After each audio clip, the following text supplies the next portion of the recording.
સુરતમાં રખડતા પશુઓને લઈને મહાનગરપાલિકા એક્શનમાં RFID ટેગ ફરજિયાત ટેગ રજીસ્ટ્રેશન માટે 1000નો ચાર્જ વસૂલાશે।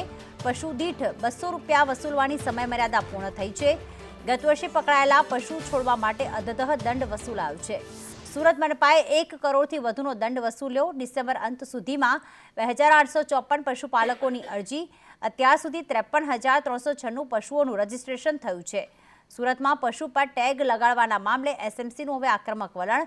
RFID ટેગ રજીસ્ટ્રેશન માટે હવે 1000નો ચાર્જ વસૂલાશે। 2023 સુધી માત્ર 200 રૂપિયાનો ચાર્જ વસૂલ થતો હતો, હવે પશુ દીઠ 1000 રૂપિયા વસૂલ કરવામાં આવશે। 31 ડિસેમ્બરના રોજ સમયમર્યાદા પૂર્ણ થઈ ગઈ। ગત વર્ષે જપ્ત કરાયેલા રખડતા પશુઓને છોડવા માટે દંડ વસૂલવામાં આવી રહ્યો છે।